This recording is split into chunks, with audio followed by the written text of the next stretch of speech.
يا صباح الخير، يا صباح الهنا والسعادة والسكر الزيادة على أحلى متابعين. ازيكم يا حبايب قلبي؟ يا رب تكونوا بخير. طمنونا عليكم. النهاردة معانا روتين هيعجبكم جدا، روتين تحفيزي. هننضف المطبخ وهنشطب المواعين وهنسيح الزبدة، وهشوف ازاي نخزنها من السنة للسنة. وهنعمل كمان حاجة حلوة. خليكم معايا مكملين وهتشوفوا حاجات حلوة في الفيديو. اول حاجة جبت شوية صابون سايب، حطيت عليهم شوية خل زي ما انتوا شايفين. طب ايه لازمة الخل يا ام بنوب على الصابون؟ الخل يا بنات بيدي طهارة للمواعين وبيدي لمعة. طب الصابون السايب ده نوعه ايه؟ ده ولا اوكسي ولا اي نوع شركات، ده صابون سايب عادي من عند بتاع الصابون، بس الازازة هي اللي اوكسي. انا بجيب الصابون السايب في جيركن بخليه، وكل ما تخلص الازازة اللي انتوا شايفينها بعبيها وبغسل بيها المواعين زي الفل. بس بحط عليها ايه؟ بحط عليها شوية خل وشوية كربونات، هي اللي بتخلي المواعين بتلمع وبتديها لمعة وبتديها ايه؟ طهارة. فانت تجيبي صابون سايب عادي، مش لازم ازايز اللي احنا عارفينها، وخصوصا ان عارفين الايام دي الحاجة غليت والازازة عدت دلوقتي، الصابون السايب بقت الضعف. طب احنا نجيب ايه؟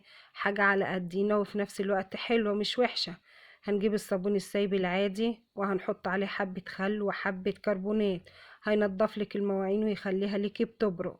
هنجيب كده المصفى، اول حاجة نغسلها الاول، وبعد كده هنغسل المواعين. هنغسل المصفى بتاعة المواعين الأول وننضفها عشان نصفي عليها المواعين ونحطها كده على جنب تتصفى. أول حاجة حابة أشكر أي حد بيكتب لي تعليق حلو بيشجعني إن أنزل فيديوهات. ساعات كده ببقى مكسلة، لكن لما بشوف تعليقاتكم الحلوة الجميلة بتشجعني. بشكر كل واحد بيحط لايك، واللايك ده هو من عنده، يعني مش حاجة غصب عنه، دي بمزاجه. بشكر كل اللي اشترك عندي جديد في القناة، بقول لكم ألف شكر وربنا يخليكم ليا، وانتوا عيلتي الصغيرة وإن شاء الله هتكبر بيكم ومعاكم. أول حاجة لما أجيب كده أغسل المواعين، بصوا بنضف الشقة الأول. خليكم معايا. بجيب انضف الشقة الاول، وبعد ما بنضف الشقة بدخل على المطبخ. انا بحب انضف الشقة الاول وبعد كده المطبخ. في ناس بتحب تنضف المطبخ الاول، لا، انا بحس ان المطبخ بالنسبة لي حاجة سهلة. هتقولي طب المواعين في البرد اللي احنا فيه ده حاجة سهلة؟ هقولك المواعين ده اكتر حاجة في البرد ده بتنشطك. لما انت تكوني بردانة وتدخلي تغسلي المواعين وتشغلي عليهم المية السخنة، هتبصي تلاقي ان انت دفيتي اصلا وحاسة انك مش عايزة تخلصي غسيل مواعين. يعني لو انت عندك شوية مواعين ومكسلة دلوقتي، قومي على طول اغسليهم، هتلاقي نفسك اتنشطتي وخلصتيهم في ثانية. ما تكسليش عليهم وتسيبيهم. شغلي المية السخنة، هتلاقي المية السخنة منزله لك البخار بتاعها، والسخونية بتاعتها هتنشطك وتخليكي زي الفل، وتغسليهم وتلمعيهم وتخلصي حاجتك بدري بدري. انا جبت كده المواعين لميتها زي ما انتوا شايفين، بعد ما انا شطبت الشقة وخلصتها ودخلت ايه غسلتهم الاول. ما انا قبل ما يعني قبل ما تبدأي تعملي اي حاجة على البوتاجاز او تحضري اكل او تعملي اي حاجة انت عايزة تعمليها، تخلصي مواعينك. ما هو انت ما تسيبيش المواعين حواليك كلها مكركبة وتقولي لا انا هخلص البوتاجاز ولا اخلص الاكل وبعد كده ايه اغسل المواعين. لا، ما انت كده هتلاقي نفسك كله على دماغك، كله ايه؟ كركب على دماغي. لكن لما تخلصي مواعينك وتشطبيهم وتبدأي في الأكل بتاعك اللي انت هتعمليه، هتعملي الحاجة على رواقة وتطلع معاكي زي الفل ومية فل واربعتاشر. هنيجي كده هنغسل المواعين زي ما احنا شايفين. زي ما انتوا عارفين المية السخنة زي ما قلت لكم هي اللي هتنشطك وتخليكي تغسلي المواعين زي الفل، وما تاخديش فيها لمح البصر، هتلاقي نفسك خلصتي. مش هتاخد معاكي اي وقت. طبعا انا صحيت الاول الصبح، اول واحده انا بصحى طبعا في البيت. صحيت ايه؟ الاستاذ ابانوب قام جاب لنا فطرنا. طبعا احنا عارفين البيت بقى رخيص خالص يا جماعه ومفهوش ايه، وببلاش، محدش واخده. البيض محدش واخده دلوقتي يا جماعه من كتر الرخص. طبعا البيض غالي، واحنا إيه دلوقتي بيقول لك ايه؟ بشوف على الفيسبوك حاجات بتضحك، بيقول لك الفراخ والبيض من المحرمات. وصلت لغاية المحرمات يا جماعة، البيض والفراخ. يعني لما توصل البيضة 4 جنيه يبقى ده حرام، والله حرام. يعني احنا عندنا الفراخ ب85، يا ترى انت عندكم بكام؟ واللحمة ب240، البيضة ب4 جنيه، انت عندكم بكام؟ يا ترى اللي عنده اغلى من كده يقول لي احنا عندنا اغلى او ارخص، يقول لنا برضو لو عندكم ارخص. بس ما اعتقدش في حد في الزمن ده عنده حاجة ارخص، كله غالي. انتوا شايفين الرخامة بتاعتي؟ شايفين رخامة جديدة دي ولا لأ؟ رخامة حلوة صح؟ الرخامة دي يا جماعة الرخامة بتاعتي هي بس انا جددت فيها حاجة بسيطة، يعني خليت المطبخ بتاعي حسيت انه اتجدد، وحاجة كده اتغيرت في المطبخ، حاجة جديدة تحسسك كده بتفاؤل، وحاجة ايه، تغيير في المطبخ، بس مع ان حاجة بسيطة ومش مكلفة يعني. ده ورق رخام انا جبته اشتريته من الراجل اللي بيبيع الورق بتاع السيراميك والديكورات والحاجات دي. يعني المتر عايزه اقول لكم ما عداش ال 12 جنيه، بس مش الايام دي، يعني حوالي من شهرين كده. انا جبتها بصراحة وركنتها، وكل ما اقول اعملها اكسل او انسى، مش فاضية لغاية ما قررت عليها خلاص عملتها. طيب قبل ما اكمل لكم على ورقة الرخام، انا بعد ما اخلص المواعين بعمل ايه في الحوض بتاع المواعين؟ بجيب بعصر ليمونتين او ليمونة اللي عندك على الحوض، وبعد كده بجيب حوالي معلقة كبيرة كربونات وبرشها على الحوض، وبسيبه حوالي ربع ساعة. انت بتشوف الحوض ان هو نضيف بعد ما انت غسلتيه زي الفل. بعد ما تحط الكربونات والليمون ده هتلاقي فيه حاجات زي صفرة كده نازلة من الحوض. هتجيبي حتة سلكة بلدي من السلك بتاعنا، وايه، وهتغسلي بيه الحوض الاول من غير صابون من غير اي حاجه. هتدعكي الحوض بالسلكه بالليمون والكربونات اللي احنا عملناه، وبعد كده هتدعكيه بالصابون. هتلاقي الحوض ده بيلمع بيبرق كده، هتشوفوا وشك فيه. بس اهو زي ما انتوا شايفين هشطفه، هغسله يعني وهخلصه وهتشوفوه بيلمع كده. بس بعد كده ايه، كمل لكم على ورق الرخام. جبت كده الورق ركبته، بس ركبته كويس، خدت فيه وقت ماشي، بس ايه ركبته ظبطته عشان خاطر يلزق على الرخامة وما يطلعش، وظبطته كده. عايزه اقول لكم كل اللي يدخل فاكر انها رخامة جديدة. ايه ده، انت عملت رخامة جديدة؟ كأنها رخامة بالظبط، مش باين انها ورق، وشكلها حلو، وبحط عليها اي حاجة سخنة ما بيحصلوش اي حاجة، ومع انه سعره مش عالي ولا حاجة، زي ما قلت لكم ما عداش ل 12 جنيه. يعني انا جبت بترين اداهم لي بكام، ب24 جنيه. فيعني حاجة رخيصة، بس ادت تغيير في المطبخ وغيرت لي من شكل المطبخ وجددت فيه. تحس كده ان في حاجة اتجددت في المطبخ، ادتك شكل حلو، شكل جديد، تغيير. دايما بنحب التغيير، ودايما يعني عايزين نغير ونجدد، بس ما فيش، الظروف مش سامحة. لكن لو انت في ايدك حاجة بسيطة كده تجددي بيها وتغيري، ما تقفيش، جددي على طول وغيري، وخلي فيه تجديدات في شقتك وفي مطبخك، في اي مكان انت عايزة تجددي فيه. التجديد حلو، وبيدي كده تفاؤل، وبيدي فرحة وبهجة، حلو مش وحش. بعد ما خلصنا المواعين شطبنا الحوض، هندخل بقى على البوتاجاز بتاعنا. شايفين البوتاجاز يا عيني من ساعة ما النار كانت مسربة وكان بيولع من جوه اتحرق، مش راضي الاستانلس ينضف معايا تاني. حاولت بكل الطرق، مش راضي ينضف. بس هحاول تاني برضو، هشوف لو حد عنده طريقة يا جماعة ان الحرق ده ينضف بيه يكتب لي، لان انا حاولت كتير معرفتش. يعني كان النار مولعة من جوه ومش باينة، فحرقت الاستانلس من بره. طبعا انا نضفت البوتاجاز بالمرة، لان ايه، الزبدة مش بتطرطش ولا بيحصل اي حاجة. الزبدة بتسيح على نار هادية، وما يعني مش هتوسخ البوتاجاز ومش هيحصل له اي حاجة، فهيفضل نضيف بالمرة.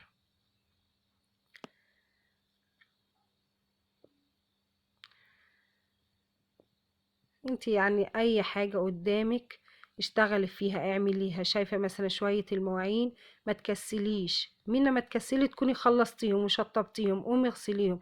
تقولي الدنيا برد وانا كسلانه. لا، ما عارفه انت وقاعده البرد هيزيد معاكي، مش هتقدري تتحركي. لكن طول ما انت في حركه هتلاقي جسمك كله طاقه وكله سخونه، وهتقومي وهتشجعي هتخلصي حاجتك. هتدخلي على المواعين هتلاقي لا ده انا عايزه اكنس المطبخ، ده انا عايزه امسحه، ده الاوضه بتاعت الاطفال فيها مثلا ضرفه مش مترتبه اروح ارتبها بالمره، السرير عايزه اوضبها. طبعا احنا عارفين ومعروفه الشتا البطاطين دي هي اللي بتكركب الاوض. البطاطين عايزه اول ما تصحى على طول تطبقيها، هي اكتر حاجه بتكركب لك الاوض البطاطين. هتطبقي البطاطين وتظبطيها هتلاقي الأوضة كلها عندك راقت. هتسيبي البطاطين مكركبة على السريرة تلاقيها بسم الله ما شاء الله الأوضة مكركبة وكلها كأنها هدوم كده على بعضيها. طبعا انا شطبت البوتاجاز، هنيجي بقى ايه، هنغسل نكنس المطبخ ونمسحه بالمرة. ما احنا خلاص كده احنا هنشطب المطبخ كله على بعضه.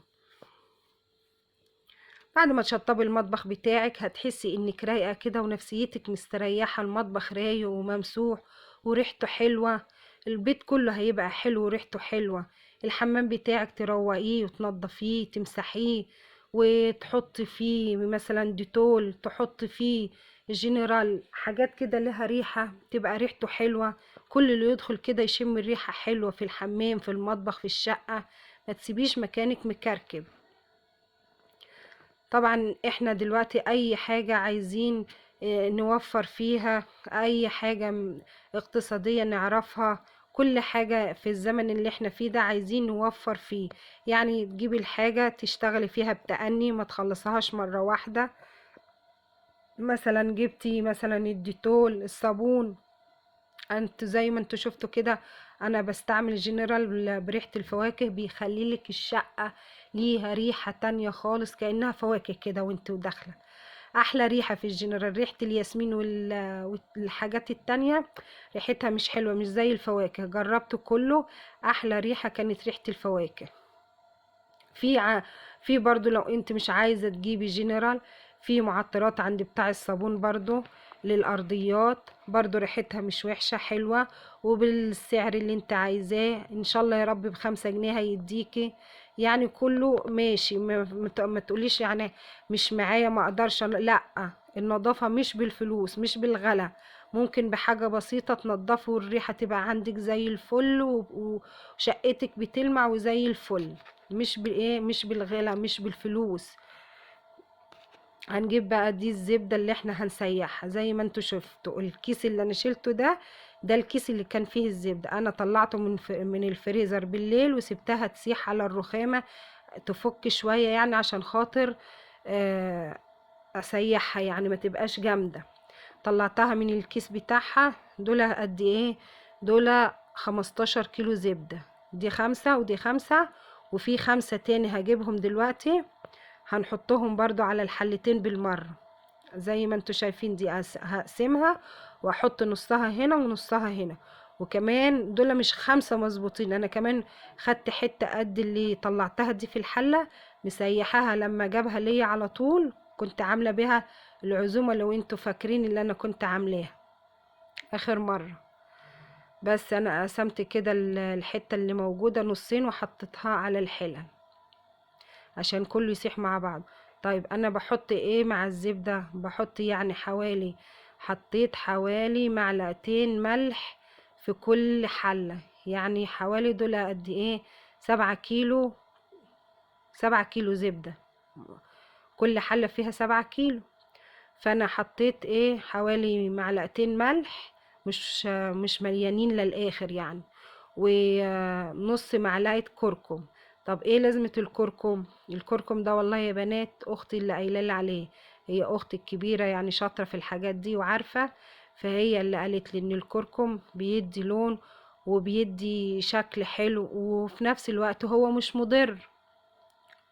هو اصلا يعني انتوا عارفين مضاد للايه للسرطانات والحاجات دي، ربنا يحفظنا ويحفظكم. فيعني حاجة حلوة مش وحشة. فهي اللي قالت لي عليها، هي شاطرة في الزبدة وفي القشطة في الحاجات دي، هي اكبر مني وبتعرف في الحاجات دي اكتر مني، فهي اللي معلماني ان انا احط الكركم. بصراحة الكركم دي مش التكاية بتاعتي، بس بصراحة بتدي شكل وملهوش اي طعم ولا اي حاجة. ما تفتكروش يعني هيتغير في الزبدة ولا اي حاجة، ملهوش اي طعم ولا اي حاجة في الزبدة، بس بتدي لون وشكل حلو كده، ومنه مفيد يعني، حاجة مش مضرة بالعكس. انت لو عرفتي تدخلي الكركم في كل الاكلات بتاعتك دخليه، الكركم مفيد جدا وصحي. انا لقيت ان الحلة دي الزبدة فيها زايدة عن الحلة دي، فانا خفت عشان ما تفرش على البوتاجاز وتقلب عليه، رحت ايه ناقصة من دي شوية، حطيتها على الحلة ايه التانية. بس العين دي كانت اشد من دي، فالحلة دي هتستوي قبل الحلة دي، فاهمين؟ طبقنا هي دي. فانا نقصت دي حطيتها على الحلة التانية، واسيبها بقى. هعمل ايه اول ما تبدأ تغلي زي ما انتوا شايفين الحلة بتغلي ازاي؟ ههدي بقى عليها النار وهسيبها بقى على نار هادية زي ما تستوي براحتها. عايزة اقول لكم ممكن تدخل في اكتر من 3 ساعات، او ما تقلقيش عادي، لانها على نار هادية زي النار اللي بنعملها للقهوة.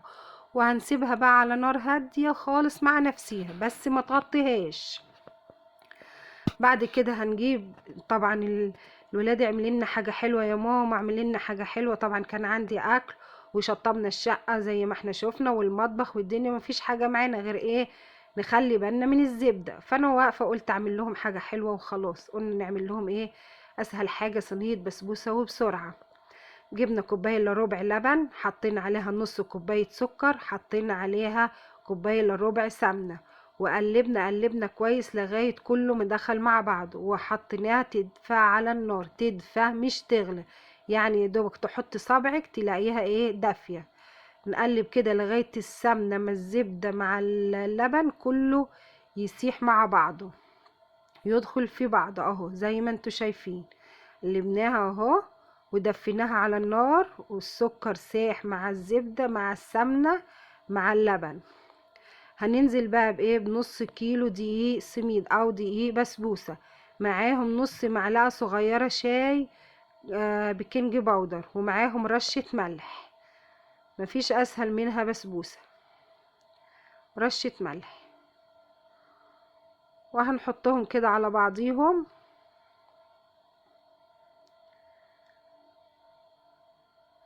وادي الصينية اهي، صينية مقاس 26. هنقلب كده البسبوسة تقليبة بسيطة، ما تقلبيش كتير، بس اول ما تشرب اللبن والسمنة هنروح نازلين بها في الصينية، وهنفردها كده في الصينية بايدينا وانتي واقفة في 5 دقايق. ما هو احنا لازم نعمل لهم حاجة حلوة يا جماعة، لا يقوموا علينا مظاهرة. فاللي موجود عندك، انا لقيت عندي نص كيلو دقيق البسبوسه، قلت له تعالى ده، ولا انت محتاج لبن ولا لا، ولا محتاج بيض ولا محتاج اي حاجه، يلا. مشكله يا جماعه البيض، صدقوني مشكله البيض انه غلي، يعني انا عندي اللحمه لو غليت مش مشكله زي البيض. تصدقوا الحكايه دي؟ تقولي لي اللحمه، اقول لكم انا اللحمه ممكن يعني عادي اجيبها كل شهر مره، لكن البيض ما اقدرش استغنى عنه ابدا. البيض كل حاجه عندي، البيض تعملي منه حلويات، تعملي منه الاكل، تفطري منه كل حاجه، البيض كل حاجه. ان يوصل طبق البيض 120 جنيه ده كتير والله، حرام يا جماعه حرام. هنحط بقى معايا كوبايه ونص سكر، عليهم كوبايتين ميه، كوبايه ونص عليهم كوبايتين ايه ميه. هنعمل الشربات بتاعها. طبعا الفرن بتاعت البسبوسة ما تكونش يعني سخنة جامد، تكون على درجة حرارة 180. هنحطها في الشبكة اللي في النص. دول كوبايتين، الكوبايتين ما كانوش مليانين، حطيت حبة عشان يبقوا كوبايتين مظبوطين.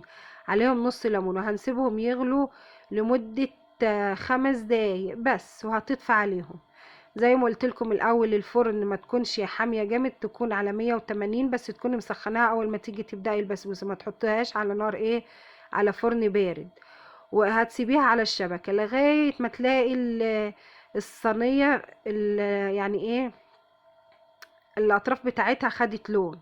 لو لقيتيها لسه بيضه، شغلي عليها الشوايه على نار هاديه لا لو الفرنة بتاعتك حمرتها من فوق ومن تحت خلاص كده. لا لو لقيتيها لسه بيضة من فوق وحمرت من تحت وفي الجناب، شغلي عليها الشواية على نار هادية تاخد لقمة. طبعا الزبدة زي ما قلت لكم بنسيبها على نار هادية لغاية ما تعمل المردة بتاعتها. من فوق دي بتبقى ايه يعني قشرة كده خفيفة تخينة شوية، مش اللي هي البيضة الخفيفة، لا تسيبيها على نار هادية لغاية ما تلاقي إيه يعني حاجة خفيفة فيها، وتروح ايه لماها كده وتسيبيها برضو على نار هادية. هنيجي بقى هنطلع البسبوسه، خلاص استوت معايا وحمرت شويه في الجناب. بس عايزه اقول لكم والله الجناب دي كانت طعمها الاطراف بتاعتها زي العسل، محمصه كده وكانت حلوه خالص. وهنزل بالكوبايه ونص اللي احنا عملناها ايه شربات. هتشرب اللي تشربه والباقي لسه مش شربتهوش، هنغطيها ونسيبها على جنب اركنها لغايه ما تشرب. زي ما انتوا شايفينها شربت الشربات كل اللي احنا حطيناه، وكان ايه فايض من فوق. هنقطع البسبوسه وهنطلعها. عايزه اقول لكم اتعملت في 5 دقايق بس، كانت طالعه بسبوسه والله العظيم زي العسل وطريه وما خدتش غلوه. يعني بصي اتاكلت في نص ساعه. عايزه اقول لكم كانوا ورايا بيقولوا لي اقطعيها وهاتيها احنا اللي ندوقها ليكي، مش لازم انت اللي تدوقيها. شايفين طعمها؟ شايفين طعمها ايه؟ شايفين شكلها وطراوتها عامله ازاي؟ طريه وحلوه هتعجبكم وجربيها، ومش مكلفه مفيهاش اي حاجه. هتجيبي نص كيلو دي عليهم كوبايه الا ربع لبن، ادي اللي هيكلفك. سكر في البيت والسمنه في البيت. هنيجي بقى هنعمل ايه؟ هنلم بقى كل المرده اللي احنا شايفينها، كل ما تبقى نلمها وعلى نار هاديه زي ما احنا عارفين. قلتلكم هتاخد اكتر من 3 ساعات، يعني ما يهمكيش ما تقلقيش عشان خاطر تستوي معاكي. هتفضل معاكي كتير وهتقعد معاكي كتير. طب لو مستوتش الزبدة هتبوظ منك وانت دافعة فيها دم قلبك، فحرام. طبعا هتقولي الزبدة غالية يا ستي سيبينا. هقولك لا، ما احنا بنروح بندفع. انت بتدفعي في علبة السمنة كام دلوقتي؟ يعني علبة السمنة هتدفعي فيها كام؟ ده بقت دلوقتي الصغيرة اللي هي كيلو ب55 جنيه ولا ب60 جنيه. طيب انت كيلو الزبدة بتجيبيه بكام؟ انا الزبدة دي ما بجيبهاش من غالية ولا حاجة، انا بيجيبها لي واحد من الشرقية بس زبدة زي الفل، احنا متعودين عليه العيلة كلها، يعني مش انا الواحد. بيجي كل سنة مرة بيجيبها لينا من الشتاء للشتاء في شهر طوبة. بيجيبها لينا زبدة زي الفل، وزي ما انتوا شايفينها قدامكم. انا ولا خبيت حاجة ولا دريت حاجة عنكم، سيحتها قدامكم واهي. شايفين المردة اللي من تحت دي اللي برميها، لكن اللي في الحلة دي بسيحها تاني، باخد الوش وبيبقى فيها ايه سمنة تاني من تحت، بسيبها في التلاجة تجمد وارجعها. شايفين اهو دي اللي من تحت انا برميها بصراحة. وادي اهو السمنة زي الكهرمان قدامكم. الكاميرا بس بتلعب لونها بترجع تاني اهي. والفوالة دي عندي من بتاعت ام الله يرحمها، يعني انا واخداها بشيل فيها هي من السنة للسنة ايه الزبدة، ولو احتجت تاني وسط السنة ببعتله بيجيب في اي وقت بيجي. ومش غالية ولا حاجة بتاعته، يعني الزبدة هو بيجيبها لنا مش غالية، مش زي الاسعار اللي بسمعها والله بره. زبدة كل اللي بيجربها يعني اللي بيطلب 2 كيلو، دي المية اللي طلعت من ايه من الحلة التانية. اللي بيطلب 2 كيلو تاني مرة بيطلب 5، تالت مرة بيطلب 10. لان بصراحة زبدة زي الفل ونضيفة ورخيصة. لو انت يعني بصي الزبدة بتجيبها فرن بكام؟ ب90 جنيه. 90 جنيه هي ب140 جنيه. شوف الفرق قد ايه. بس زبدة نضيفة وسمنة نضيفة. احنا بنجيب الكيلو السمنة العلب بكام؟ كيلو السمنة العلب ب60 جنيه. طب وليه؟ يبقى انهي الانضف وانهي الصحي، وعلى الاقل بتاكلي عيالك حاجه نظيفه وحاجه صحيه. شايفين الحلل غسلناها ونضفناها، والبوتاجاز زي ما هو نضيف وزي الفل. شطبنا المطبخ وخلصناه من الحلل بتاعت السمنه. وادي السمنه اهو خزناها وعبيناها في، انا ما بحطش بصراحه في برطمان بلاستيك ولا حاجه، بحط في الفواله دي اللي انتوا شايفينها. والحله باخد من الحله لغايه ما تخلص، وبعد كده ايه استلم الفوالة بعد كده. ده بالليل خلصنا وسبتها لتاني يوم. عايزة اوريها لكم، شوفوا الترميلة بتاعتها واللون. طبعا الكركم اللي احنا حطيناه مديها لون ازاي سمنة ان شاء الله كده. الف هنا ليكم ولينا يا رب. يا رب الفيديو يكون عجبكم، واتمنى تحطوا لايك، واشوفكم على خير، واقول لكم مع السلامة، باي باي.